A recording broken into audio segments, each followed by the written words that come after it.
नमस्कार दोस्तों, देविका क्लासेस के ऑफिशियल यूट्यूब चैनल पर आप सभी का स्वागत है।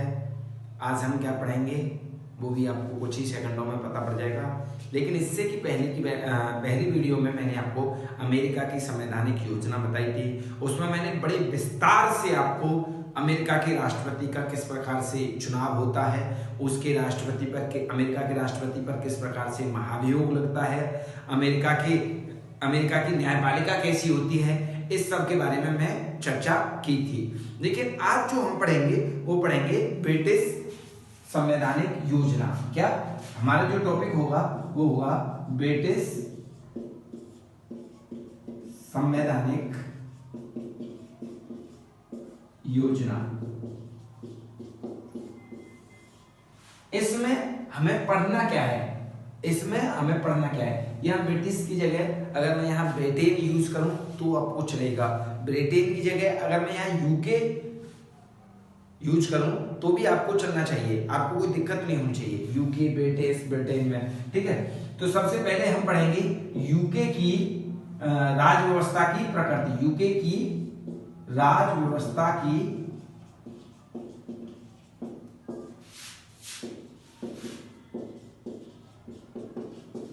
देखिए भाई, सब्सक्राइब कर दीजिए। आप देखिए, आपने नहीं कर रखा होगा तो प्लीज आपसे रिक्वेस्ट है, हमारी रिक्वेस्ट है कि आप प्लीज इसे सब्सक्राइब कर दीजिए। देखिए, अच्छा आप एक काम करके देखिए, आप अपने इसमें देखिए मोबाइल में, क्या वास्तव में मैंने सब्सक्राइब कर रखा है? और सब्सक्राइब नहीं कर रखा है तो क्यों नहीं कर रखा है? क्या इसके पैसे कटेंगे आपके अकाउंट से? रुपीज यानी इंडियन करेंसी इसकी कटेगी क्या? कम हो जाएगी भारतीय मुद्रा आपके अकाउंट से? नहीं होगी तो प्लीज इसे सब्सक्राइब कर दीजिए। सब्सक्राइब करने की तो अपील ही है केवल। तो यूके की राज व्यवस्था की प्रकृति पहला। दूसरा हम इसमें जो देखेंगे वो देखेंगे यूके की सरकार का स्वरूप, ठीक है। थर्ड बात जो हम देखेंगे वो देखेंगे हम इसमें यूके की विधायिका।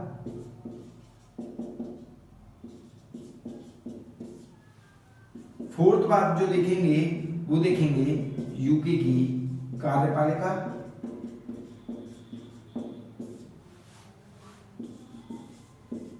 यूके की न्यायपालिका। यानी इसके बारे में हम, इन सभी के बारे में हम बड़े अच्छे तरीके से एक सामान्य सा अध्ययन करेंगे, ठीक है, ताकि आपको एक आइडिया हो जाए कि इसे किस प्रकार से रिलेट करेंगे। अगर जब आप अपनी आंसर राइटिंग लिख रहे होंगे और उसमें से भारत के संविधान, जरूरी नहीं यहाँ से संविधान से क्वेश्चन आए, यानी ब्रिटेन के संविधान से क्वेश्चन आए, भारत के संविधान से भी अगर क्वेश्चन आता है तो आप इसे किस प्रकार से रिलेट करेंगे, उसमें संबंध किस प्रकार से दिखाएंगे। इसमें से अगर आप इसे समझ जाएंगे तो वहां अच्छी तरीके से इसको कोरिलेट करके आप अपने उत्तर को लिख सकते हैं, यकीन मानिए मेरा। तो हम शुरुआत करते हैं यूके की राज व्यवस्था की प्रकृति से, ठीक है। जैसा कि हम बचपन से सुनते आए हैं, इस पर ध्यान से सुनना। जैसा कि हम बचपन से सुनते आए कि यूके के संविधान कैसा है? अलिखित है। कैसा है? अलिखित।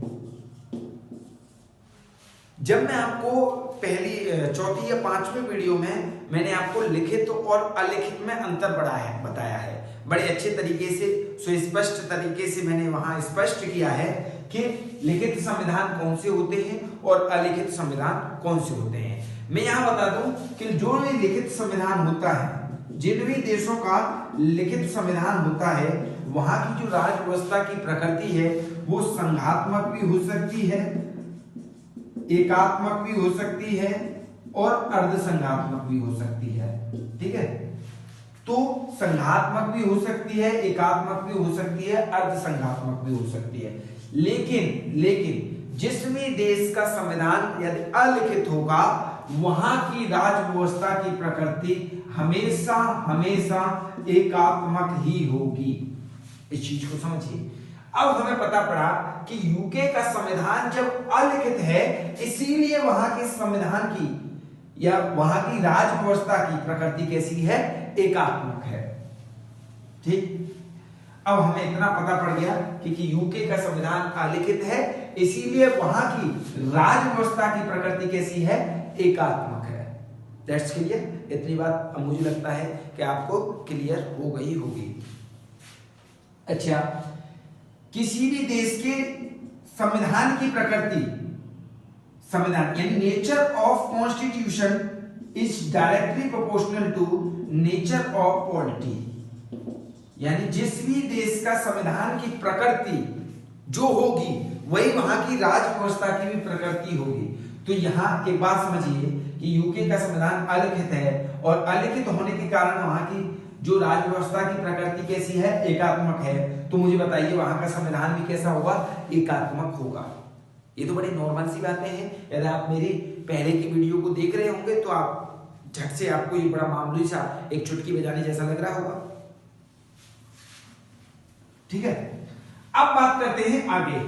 आगे क्या बात करते हैं, जब यहाँ का संविधान अलिखित है यानी एकात्मक है, प्रकृति कैसी है यहाँ की, एकात्मक है, तो क्या बात होगी, तो यहां शासन प्रशासन का स्वरूप, शासन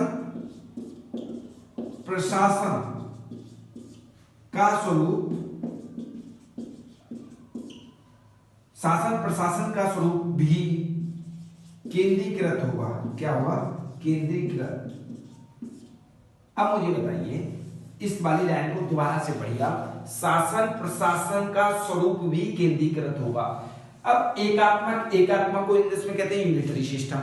अब मुझे बताइए कि फेडरल सिस्टम और यूनिटरी सिस्टम में अंतर ही क्या था, अंतर यही था कि संघात्मक शासन, फेडरल सिस्टम, संघात्मक शासन में जो शक्तियों का विभाजन है वो केंद्र फिर राज्य के बीच में जाता है, यानी वहां शक्तियां का स्वरूप जो है वो केंद्रीकृत नहीं है, वहां शक्तियों का स्वरूप जो है वो विकेंद्रीकृत है, यानी ऐसे करके जा रहा है वो, यानी कह सकते हैं कि केंद्र से राज्यों की तरफ जा रहा है, शक्तियों का विभाजन है। लेकिन यहां एकात्मक में शक्तियों का कोई विभाजन नहीं है।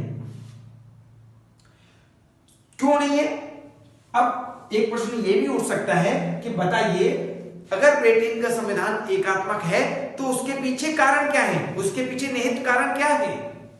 उसके पीछे कारण ये है मेरे बच्चों कि एक तो भारत और ब्रिटेन की ही तुलना कर लें तो भारत का जो स्वरूप है, भारत कैसा देश है, एक विविधता मूलक देश है,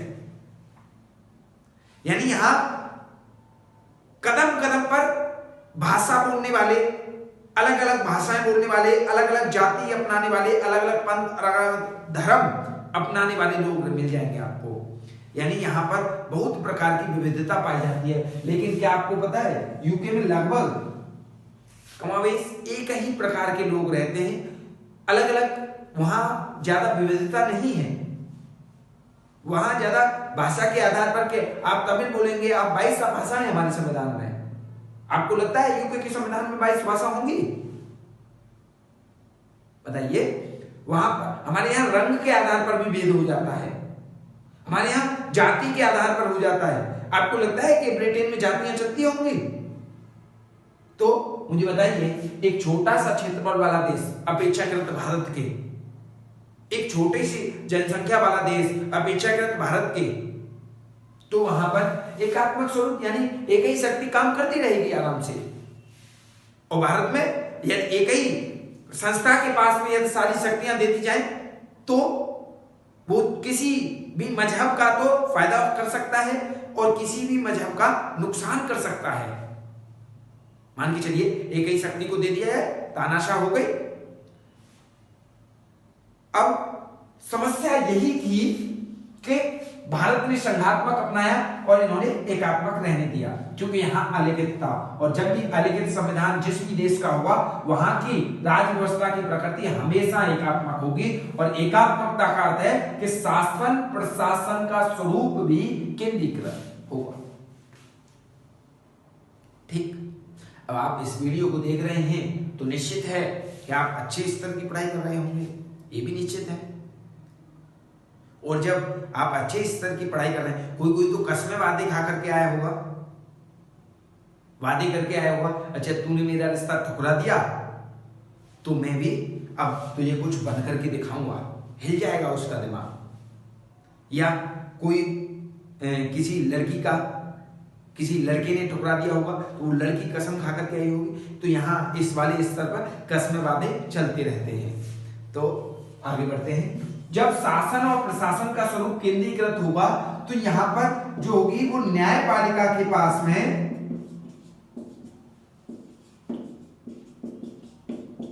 सीमित शक्तियां होंगी। कैसी होंगी? सीमित शक्तियां होंगी। याद रखना, जब भी कोई भी देश का संविधान यदि एकात्मक है तो वहां न्यायपालिका या अलिखित है, मान लेते हैं किसी भी देश का संविधान यदि अलिखित है तो वहां न्यायपालिका जो होगी वो सर्वोच्च नहीं होगी।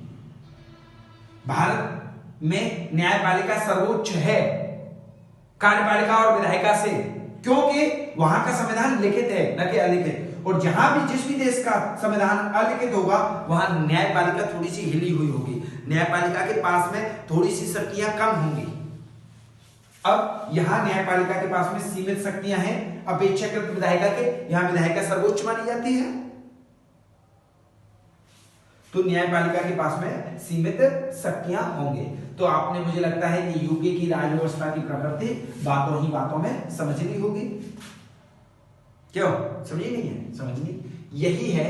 अगर आपसे यहां पूछा जाए कि भारत की राज्य व्यवस्था की प्रकृति तथा यूके की राज्य व्यवस्था की प्रकृति में तुलनात्मक अध्ययन कीजिए, तो आपको नहीं लगता कि आपको सारी बातें पता हैं?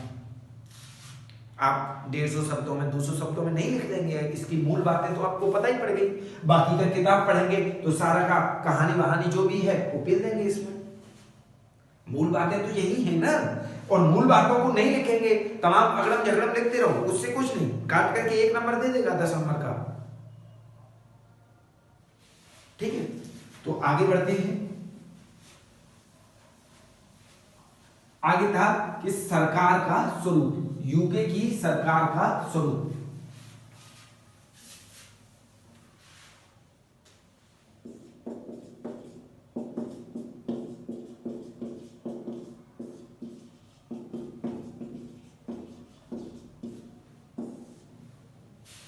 अब यूके की सरकार का स्वरूप कैसा है मुझे बताइए। भारत की सरकार का स्वरूप कैसा है? भारत की सरकार का स्वरूप है संसदात्मक।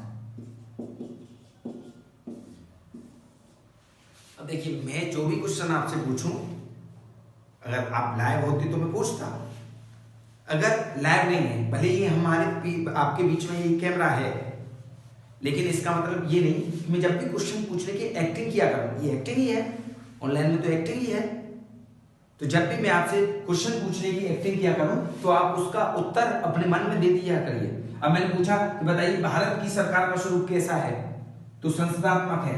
आपको ये अपने मन में देना था, ऐसे नहीं कि ऐसे बैठे रहो केवल, उससे काम नहीं चलने वाला है।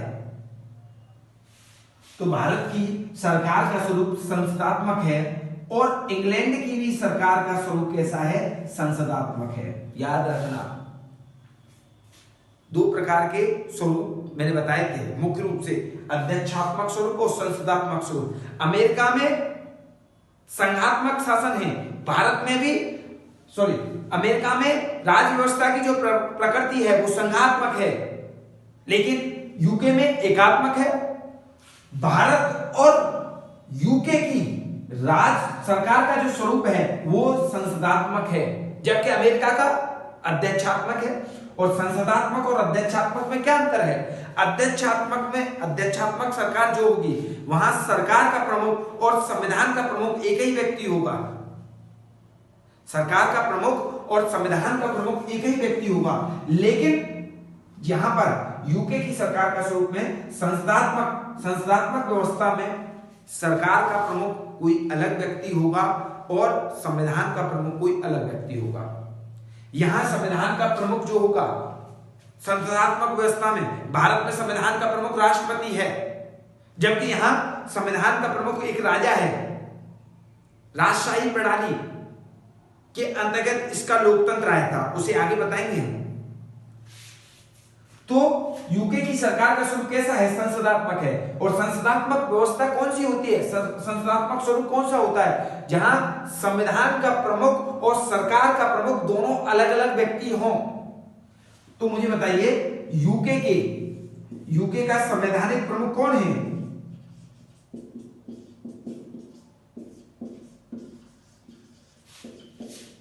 राजा या रानी।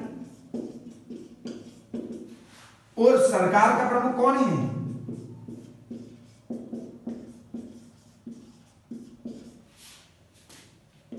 प्रधानमंत्री।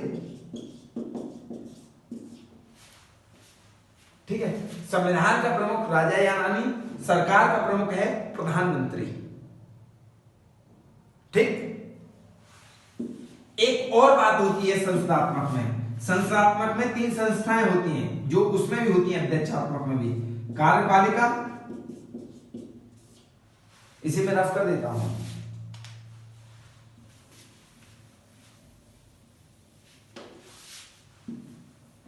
संस्थात्मक व्यवस्था में भी 3 प्रणाली होती है। कौन कौन सी? कार्यपालिका, दूसरी कौन सी होती है? विधायिका, तीसरी कौन सी होती है? न्यायपालिका।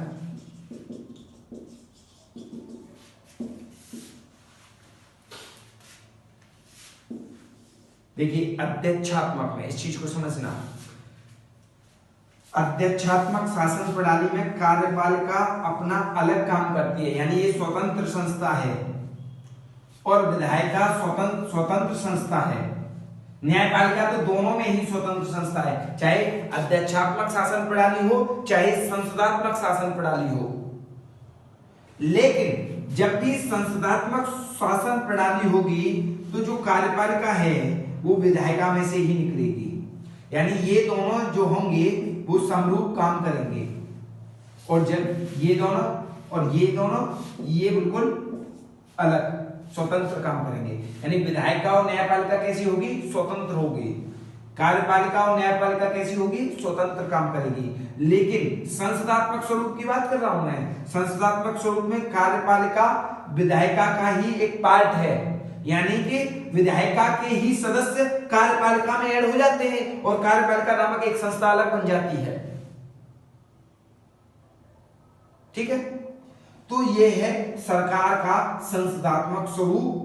कार्यपालिका और विधायिका अलग अलग काम करेंगे। यहां सॉरी, विधायिका में से ही कार्यपालिका निकलेगी और दोनों कैसे मिलजुल करके काम करेंगी, समन्वय बना करके काम करेंगे संसदात्मक व्यवस्था में। वहीं अध्यक्षात्मक व्यवस्था में देखिए, दोनों चीज में रिलेट कर रहा हूं। अध्यक्षात्मक व्यवस्था में कार्यपालिका के सदस्य अलग होंगे, विधायिका के सदस्य अलग होंगे, न्यायपालिका के सदस्य अलग होंगे। एक बार मैं फिर बता देता हूं, आपको कंफ्यूजन ना हो। संसदात्मक व्यवस्था में विधायिका और कार्यपालिका जो होंगे साथ मिलकर के काम करेंगे, क्योंकि कार्यपालिका के जो सदस्य हैं वो विधायिका के ही सदस्यों में से निकलते हैं। वहीं अध्यक्षात्मक में कार्यपालिका के सदस्य बिल्कुल अलग होंगे विधायिका से, यानी कार्यपालिका स्वतंत्र काम करेगी, विधायिका से अलग काम करेगी बिल्कुल। तो मुझे लगता है कि अब सरकार का स्वरूप भी आपको इसमें समझ में आ गया होगा। अच्छा, यहां की विधायिका की बात करते हैं।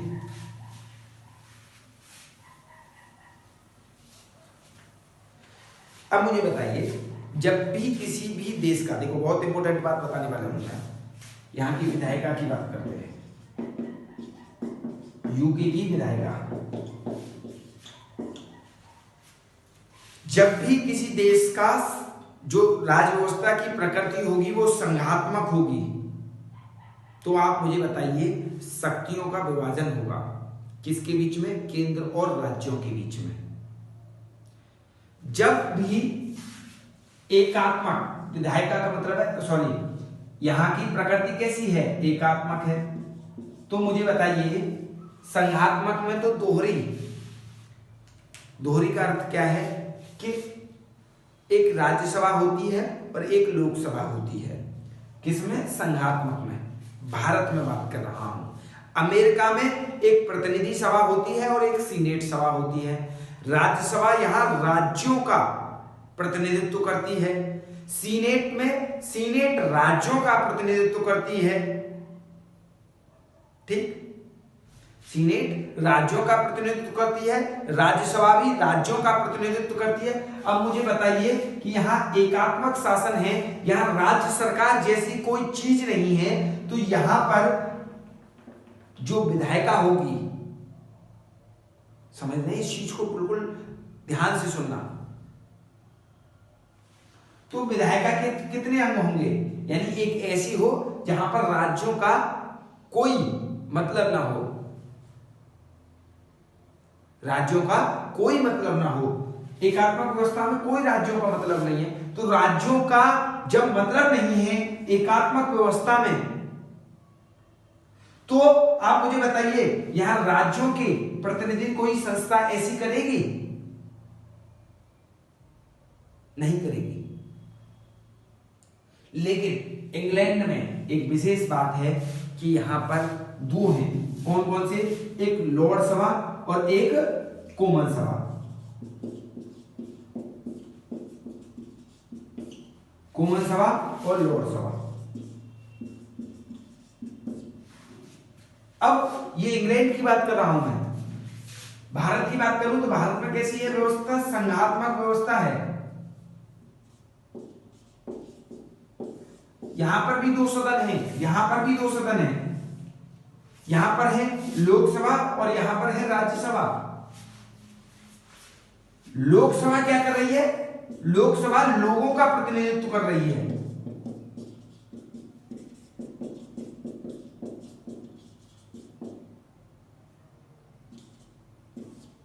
लोगों का प्रतिनिधित्व कर रही है। कॉमन सभा क्या कर रही है? ये भी लोगों का प्रतिनिधित्व कर रही है।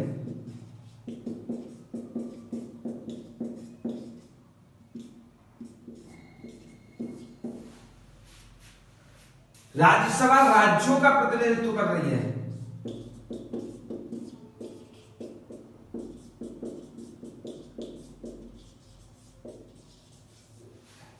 लेकिन लॉर्ड सभा यानी एकात्मक शासन में राज्य नाम की कोई चीज ही नहीं है, यानी राज्य तो है, राज्य सरकार नाम की कोई चीज नहीं है, तो क्या वो राज्यों का प्रतिनिधित्व करेगी? तो फिर इसकी क्या आवश्यकता है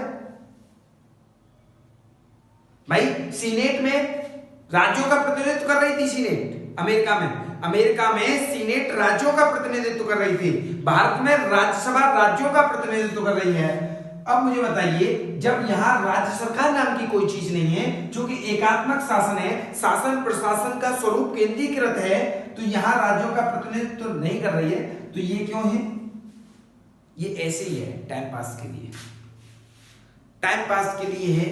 अर्थ ये है कि ये जो है लॉर्ड सभा जो है वो यहां की जो कह सकते हैं, क्या कह सकते हैं, परंपराओं और रूढ़ियों को जिंदा रखने के लिए, देखिए हम बहुत परंपरावादी हैं, भारत के लोग जो हैं बहुत परंपरावादी हैं, लेकिन इंग्लैंड से ज्यादा नहीं है।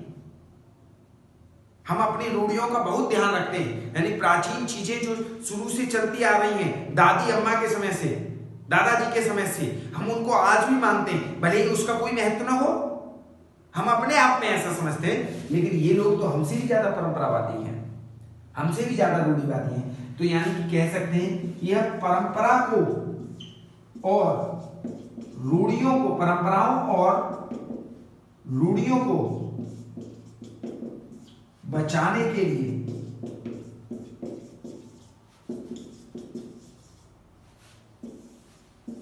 परंपराओं और रूढ़ियों को बचाने के लिए इसका गठन किया गया है लॉर्ड सभा का। ठीक, इस चीज को समझो कि लोगों का प्रतिनिधित्व कौन कर रही है? कॉमन सभा। अमेरिका में कौन कर रहा है? प्रतिनिधि सभा। भारत में कौन कर रहा है? लोकसभा। लेकिन राज्यों का प्रतिनिधित्व, दोबारा बता रहा हूं इस चीज को और बार बार बताऊंगा ताकि आपको आदत पड़ जाए, आपको एक तरीके से यहीं पर याद हो जाए, इसी पर प्लेटफॉर्म पर देखते देखते वीडियो मजे से। ठंड का मौसम आ गया है, ठंड के मौसम में देखते देखते वीडियो आपको याद हो जा रही है, खेल खेल में आपको ब्रिटेन की संवैधानिक योजना का पता चले जा रहा है।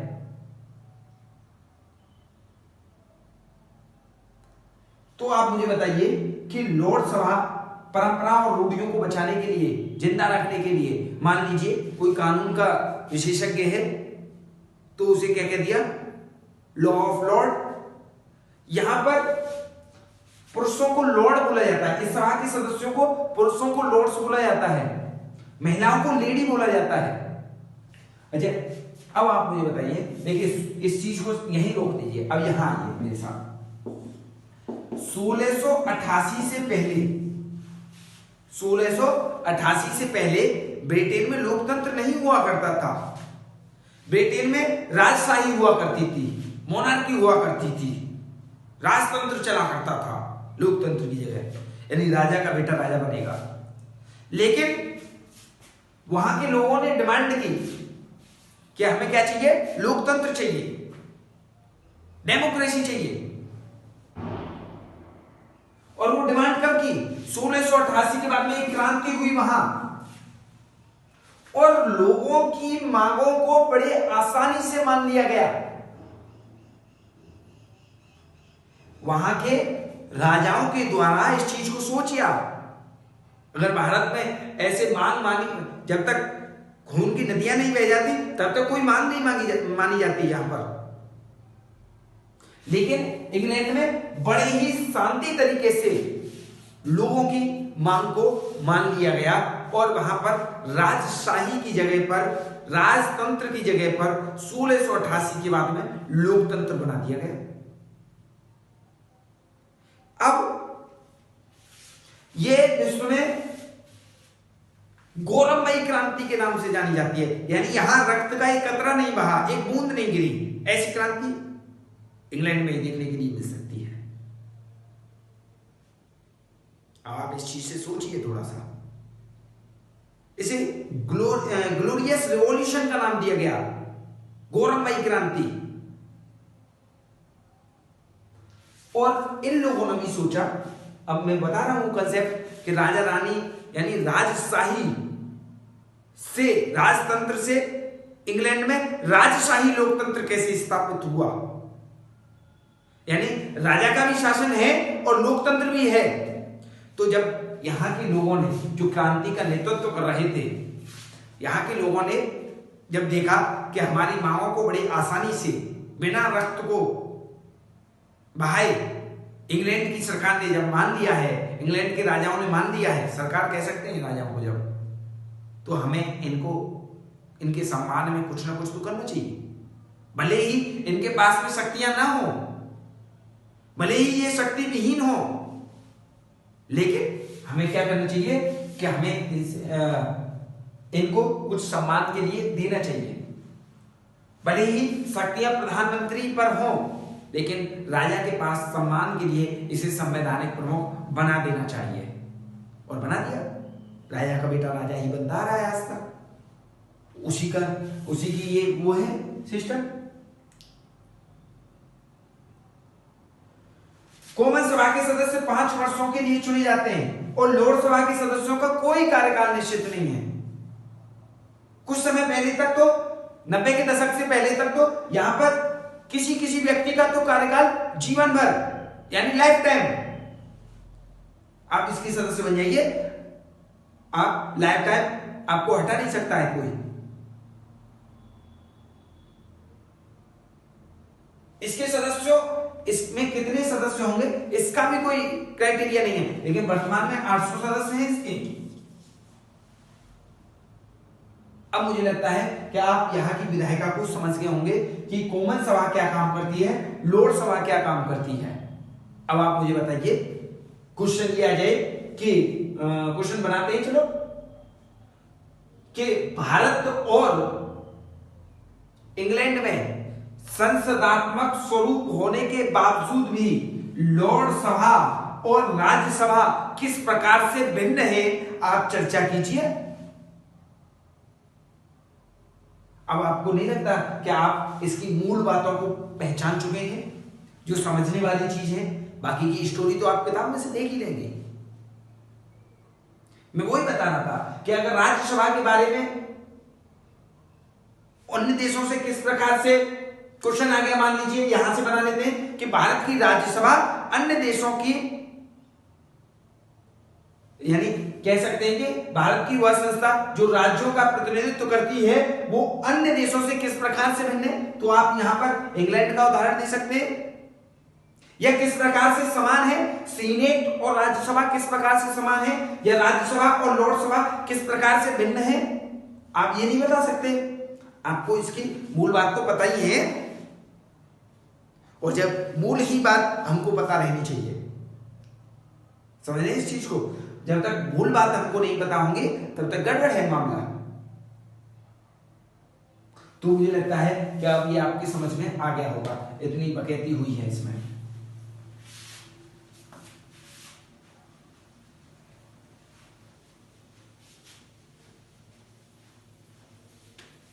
मेरे पास कुछ बिल्कुल भी संसाधन उपलब्ध नहीं है। मुझे वीडियो एडिटिंग भी नहीं करना आता है। अब आपने देखा होगा कि कुछ तो कट करके कट पेस्ट चलाते रहते हैं। यहाँ तो एक बार शुरू किया, अगर किसी ने बाहर से थोड़ा सा हल्ला गुल्ला भी कर दिया तो वीडियो बंद करनी पड़ेगी और दोबारा शुरू करनी पड़ेगी।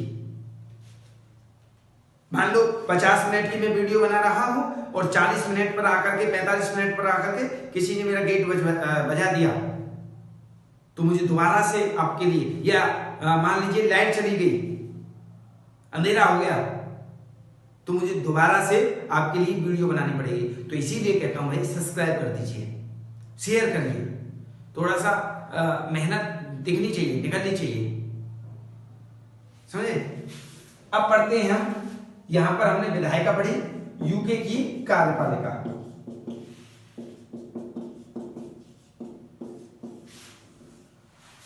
अब ब्रिटेन का जो प्रधानमंत्री होगा, ब्रिटेन का जो प्रधानमंत्री होगा वो कॉमन सभा जो है, जब तक उस प्रधानमंत्री का,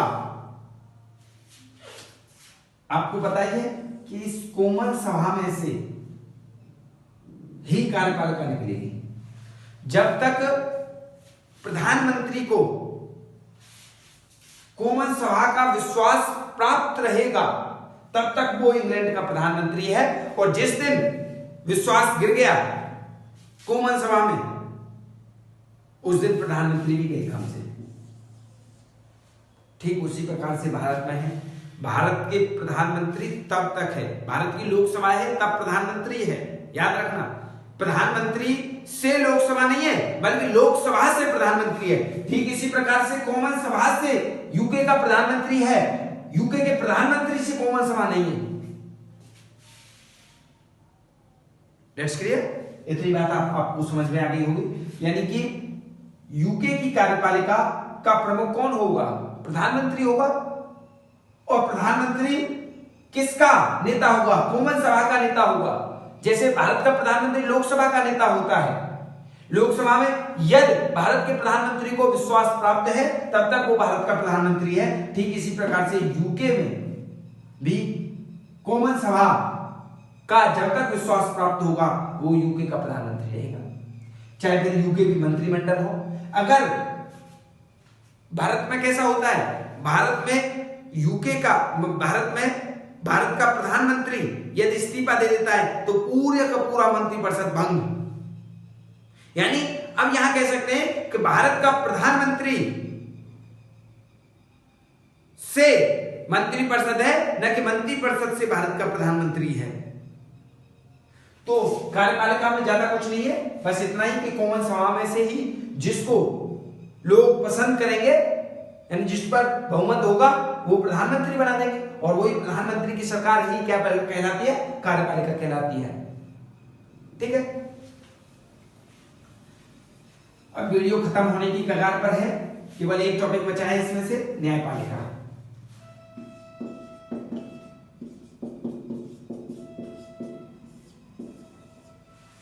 न्यायपालिका में भी ज्यादा कुछ नहीं पढ़ना है, केवल इतना पढ़ना है कि यूके में न्यायपालिका की शक्तियां, पहले भी पढ़ चुके हैं हम इस चीज को। यूके में न्यायपालिका की शक्तियां जो है वो क्या है? सीमित हैं। और जब सीमित हैं तो कौन न्यायपालिका से ऊपर है? न्यायपालिका से ऊपर है यहाँ की विधायिका।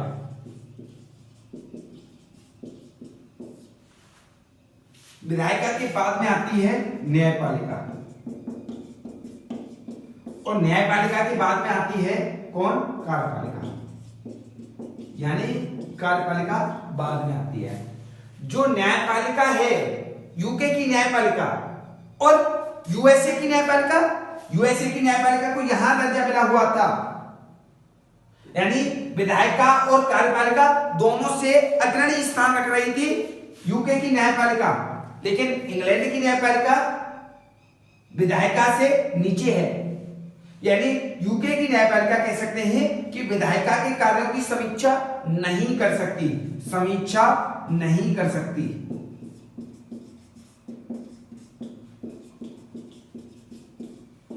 विधायिका के कार्यों की, और न्यायपालिका कार्यपालिका के कार्यों की समीक्षा कर सकती है।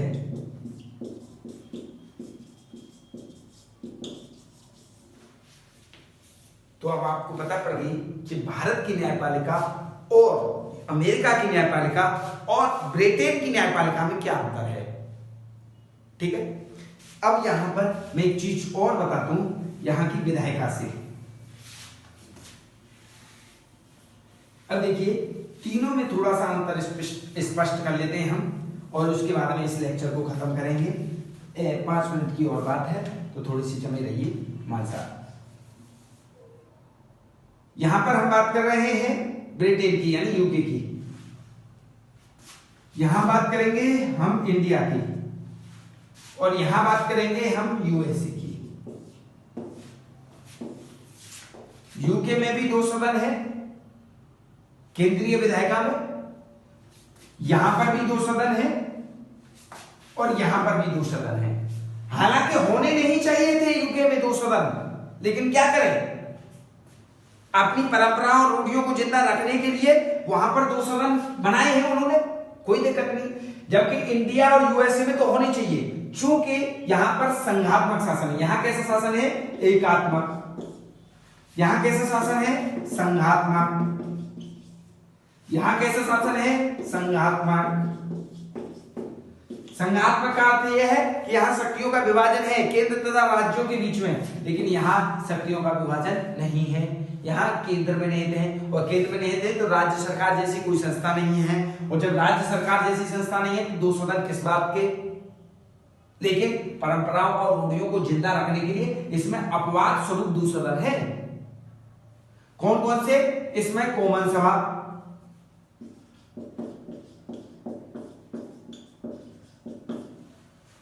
और दूसरी है लोकसभा।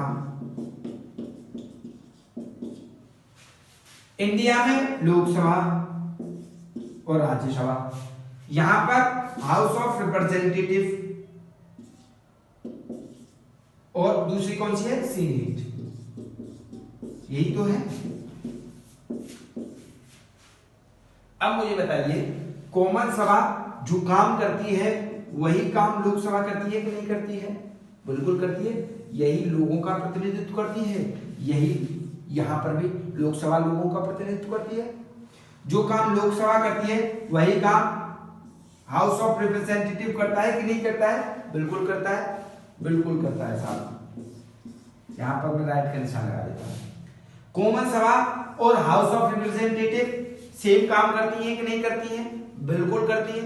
यहां थोड़ा सा मैं आपको एक मूल बात बता करके आपकी सोच को बढ़ा रहा हूं कि आपके सोचने का नजरिया किस प्रकार से होगा।